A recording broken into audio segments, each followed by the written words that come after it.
gustong-gusto na niyang sagutin to para matapos na. Kasi it's been lingering for all these months or years even, itong mga aligasyon na ito. Gusto na ba niya itong matapos at gusto na niyang sagutin? Sa totoo lang, yes. In fact, hindi lang to ngayon, pero even last year. Should the House summon or invite the Vice President, will she appear? Ang posisyon namin ay kung kinakailangan. Mga kapuso, simula ng bagong buwan pero kabi-kabilang issue na agad ang kinaharap ng ating bansa. Kaya naman, para mas lalo ninyong maunawaan ang mga isyong pinag-uusapan, lilinawin at hihimayin natin yan on record sa unang hirit. At ito po ang pinakabago ninyong aabangan sa unang hirit kung saan ang mga issue ng bansa sisiyasatin natin on record. Pinag-uusapan po ngayon ng bayan ang impeachment complaints laban sa dalawa sa pinakamatataas sa lider ng bansa.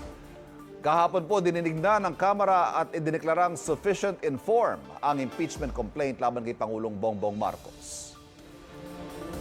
At kahapon din, dalawa magkahiwalay na impeachment complaint ang inihain naman laban kay Vice President Sara Duterte. Ano kaya ang reaksyon ng ating mga kapuso sa issue na ito? Gusto mo ba kayong malaman tungkol sa bagong impeachment complaint laban kay Vice President Sara Duterte? Siyempre, gusto natin malaman kung ano ba yon, anong lasa papaloob doon sa bagong nakain na impeachment kay Sara. Yan ang dapat buksan. Di ba? Kasi nagugulo na tao eh. Hindi alam kung ano ba talaga. Dapat, ano naman tayo, maging bantay tayo. Ang hirap ng buhay, kawawa tayong mga Pilipino. At ngayong umaga para sagutin ang mga impeachment complaint laban sa BICE, makakasama po natin spokesperson ng defense team ni Vice President Sara Duterte, Attorney Michael Poa. On record, so unang hirit. Welcome, sir. Thank you for joining us. Magandang umaga sa ating mga kababayan and thank you for having us po. Attorney Poa, we're on record now. Ayan, sa ngayon po, nakabalik na, ika ninyo, from the Netherlands, si Vice President Sara Duterte. Ano ang reaksyon niya dito sa dalawang impeachment complaints laban sa kanya? Well, ito naman pong mga impeachment complaints talagang anticipated na natin. In fact, the past few weeks talagang nagsasabi naman po ilang mga grupo na nagpaplano silang maghain. So, hindi na po naging sorpresa ito sa Vice Presidente, hindi na rin po ito naging sorpresa para sa defense team. Handa naman po kami na harapin itong mga complaints. In fact, 1 year na kayo handa. 1 year na kami Last handa year pa, actually kasi last year we were actually ready to go into trial. So dahil nga sa Supreme Court decision, hindi naman natuloy yon. But again, Right. noon pa man, we are anticipating na magkakaroon ulit ng another round of impeachment complaints. At sabi nga ng ating Vice Presidente sa akin noon, at siguro abangan na natin na every year, kung malampasan man namin itong taon na to, every year, hindi malayong magkaroon ng paulit-ulit. Pero na nakausap niyo na siya since she came back? Over the Through weekend, text you said. messages lang po. No? Siyempre, binalita ko sa kanya yung lumabas ng resolution ng Supreme Court doon sa motion for reconsideration na inihain ng House. At pagkatapos nun, malimit lang yung pag-uusap namin. And what were her Ano exact nangyari. words, if I may ask? Well, sa kanya naman, alam naman niya na alam na namin Yes. ang lahat ng gagawin namin. And she Okay. knows we're prepared. So sa kanya lang is, we'll just have to face this head on. Right. Attorney, bago natin pag-usapan yung ginamit na grounds sa reklamo, yung ginawang basihan, pag-usapan muna natin yung timing kasi may konting confusion, kalituhan. Feb 2, this is a few days ahead of the Feb 6 na sinabi sa unang SC decision, but apparently within the period defined by the new SC ruling. Opo. May sinasabi yung mga, even the Justice Committee Chair, parang hindi niya alam alin daw yung gagamiting date. Ano ba ang interpretation niyo dito? Is this a few days premature o pasok na ba ito sa 1-year bar rule based on the new decision? Kahapon, narinig natin yung explanation ng mga grupong nag-file kung bakit nila final na mas maaga. Ayon sa kanila, naayon to doon sa naging bagong resolusyon ng Supreme Court that was issued. On the part of the defense team, to be honest, we're monitoring the developments. We would like to reserve commenting on that at the moment. As you know, syempre, hindi ko naman pwedeng magsinungaling dito at sabihin na Right. hindi namin napag-usapan. Definitely napag-usapan namin yan, pero sa ngayon, wala muna kaming gustong maikomento sa publiko habang minomonitor natin on how the House will act on these complaints, and then maybe we will give you our view and our position on this at the appropriate time. But ang malinaw, the VP's camp is prepared. Kung Definitely. Ano man, saan man makarating itong impeachment complaint ito. Definitely. Sinabi niyo na nga, attorney, hindi kayo nagulat dito sa panibagong impeachment complaint laban kay VP Sara at handa niyong harapin itong mga aligasyon. But would you say this is essentially, substantially the same complaint? I would say it's similar. Ayokong sabihin na it was basically just the old complaint refiled. Insulto naman yan sa mga nag-file. Ano? It's quite similar. Maraming mga parehong aligasyon, although may mga nadagdag tulad nung Madriaga affidavit. I didn't have a chance to really read everything thoroughly, pero aaminin ko medyo I browsed through it na yesterday. So similar to the previous complaint, pero may konting mga dinagdag lang, no? And these are things that we were anticipating. Attorney, sa interview namin kahapon lang ito kay Congressman Erice, sinabi niyang itong particular na impeachment complaint dito against the Vice President posibleng lumusot dahil itong realidad may supermajority pa rin na kaalyado ng administrasyon at posibleng may impluwensya pa raw si dating Speaker Martin Romualdez sa ilang mga kongresista. Kayo, what is your sense of the numbers in Congress? Sa amin naman, syempre hindi maalis na naiisip din namin yung bagay na yan because impeachment nga is sui generis. It's Yes. both legal and political at the same time. Pero sa amin, we don't try to preoccupy ourselves with may numero ba o wala. Ang trabaho naman ng defense team is really to present the best defense that we can for the Vice President. So, mas nakatuon ang aming focus ngayon. No? So, we're really looking forward.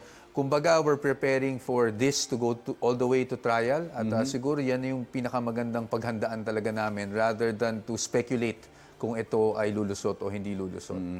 Attorney, basehan ng Korte Suprema nung dineclare na unconstitutional ang impeachment trial last year ay yung one-year bar rule. But the High Court did not rule on the merits. Let's talk about the merits. Yung unang ibinabatong issue yung katiwalian ng bise kaugnay ng confidential funds di umano. Your thoughts on this? Well, as you know, Ivan, I hope you can understand, no, na we don't want to telegraph our defenses this Yes. early on. No? It's very early days. But ang siguro, ang Yeah, even in masasabi broad ko lang strokes, sa perhaps, taong yes. bayan is we were ready for these allegations kasi very predictable naman. Talagang Right. yan naman ang mga naging issues na binabato sa ating Vice President pauli-ulit. Not only in impeachment but even in other venues such as the Ombudsman. So the defense team is ready para sagutin head-on yung mga aligasyon na yan at para patunayan at sana makumbinsin natin yung ating magiging mga hukom na magiging baseless itong mga allegations na ito laban sa kanya. So, at wala nabanggit- namang Oo. katiwalaan, kumbaga. Na, Hindi ko na isa-isahin yung iba pang mga ginamit nilang basehan because I suppose yun din ang magiging position ninyo that you don't want to telegraph your defense dito Opo, sa mga opo. specific allegations na ito. But itong prosesong ito, should the House summon or invite the Vice President, will she appear? ang posisyon namin ay kung kinakailangan. No? We still have to see how unang-una hindi natin alam kung paano magiging mode. Kung yan ba ay mare-refer sa Committee on Justice, yan ba ay katulad dati na dadaan sa 1/3 vote. No? Pero titingnan natin kung ano ang magiging pag-handle nitong impeachment complaints laban sa Vice Presidente. At kung kinakailangan kami naman bilang abogado, of course, we will have to advise her, no, based on our strategy kung pupunta ba siya o hindi ba siya pupunta. So I think right now, although I'd like to, of course, give you a direct answer, we cannot really do that as of the moment. We'll see first how the developments unfold. And we will, of course, it's our job to advise the Vice President kung ano yung mas magandang gawin. Ito rin yung sinasabi ng isa sa mga nag-endorse, si Congressman Sendanya.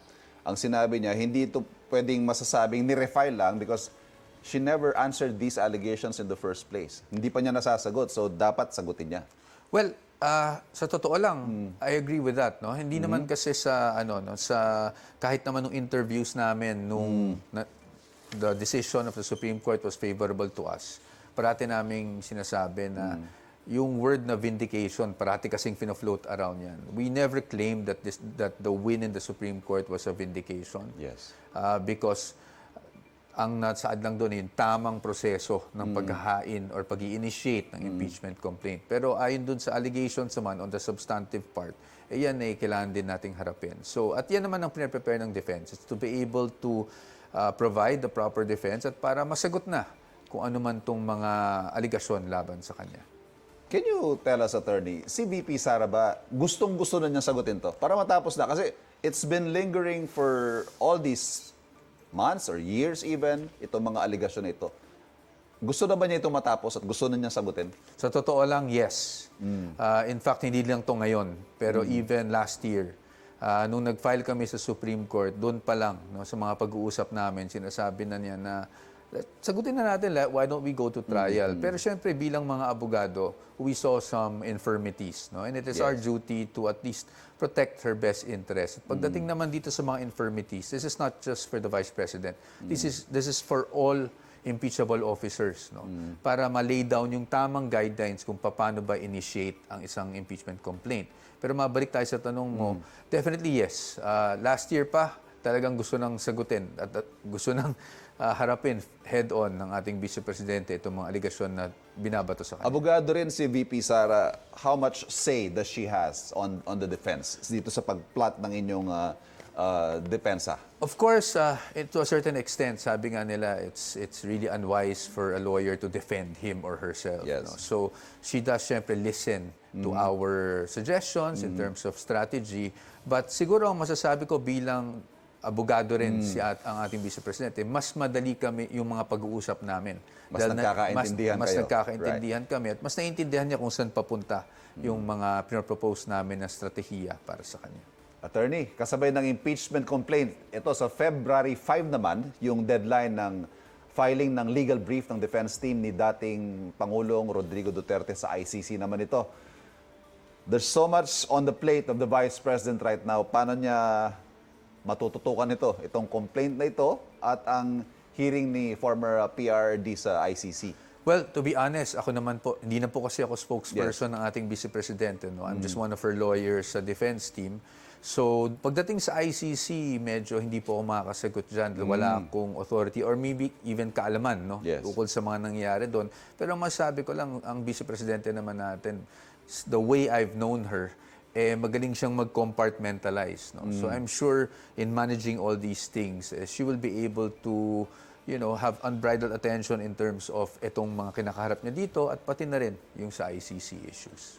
2.5 years, more or less, actually less than 2.5 years na lang before the 2028 elections. Marami hong mga observations na sinasabi. Ang impeachment na ito is a means to derail the Vice President from the presidency. Sa ngayon, siya ang frontrunner. How is the Vice President planning to ride this through?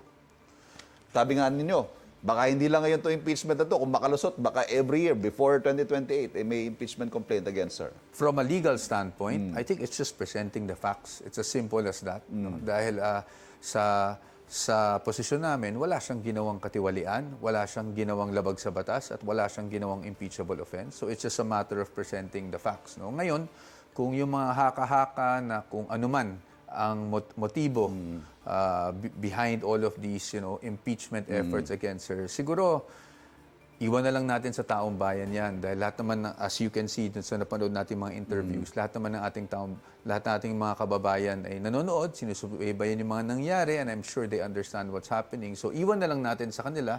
On the part of the legal team, sa amin lang, it's really to present the facts, present the defenses, and show how baseless all these allegations are. And as she does that, nakakapagtrabaho ba, Vice? Definitely. Tuloy-tuloy lang ang trabaho. I think that's why bumuo talaga siya ng legal team way before the impeachment. Nabanggit nga niya, back in 2023 pa lang, nagkausap na kami. No? Nung nagkaroon ng mga pag-uusap or ugong na may mga grupong balak maghain ng impeachment sa kanya, nagbuo na talaga siya ng kanyang legal team. So, kumbaga, yung pagdating sa legal side, sa impeachment, itong mga pagdadaanan natin in the coming days, yan ay matagal nang naplano. So, sa pagdating naman sa trabaho, tuloy-tuloy lang naman. Nakikita naman natin yan because she continues with her work. She still bumababa pa rin siya at nakikipag-usap sa mga tao, no? Sa taong bayan, kung ano talagang kailangan nila at anong maitutulong ng OVP. Pero pagdating sa legal side naman, I think she has a good team behind her. One final point, Attorney. The two highest officials of the land naharap sa impeachment complaint. What are the thoughts of Vice President Duterte on this? I cannot comment on what her thoughts are, not being her spokesperson anymore. Pero all I know is she's just bent on continuing with their job and facing these allegations, as I said, and as I've repeatedly said here, head on. And then we'll see what happens. Maraming salamat. Attorney Michael Poa, tagapagsalita ng legal team ni Vice President Sara Duterte, kaugnay nitong impeachment complaint. Opo. Maraming Is that salamat din po, Sir Ivan, Ayan. at sa ating mga kababayan. Thank you, thank you. On record, ang sinabi po ni Attorney Michael Poa is that the VP camp is prepared para sagutin itong mga reklamong isinampa laban sa kanya. Sa katunayan, mahigit 1 taon na silang handa dahil handa na nga silang humarap sa paglilitis nung nakaraang taon pa lang. Pero ito nga, regardless kung ano man ang magiging interpretation dito sa date ng paghahain ng impeachment complaint, haharapin nila yan head-on. Ika nga, on record, sinabi ni Attorney Poa. Mga kapuso, ang mga isyong pinag-uusapan natin lilinawin at hihimayin on record sa unang hirit.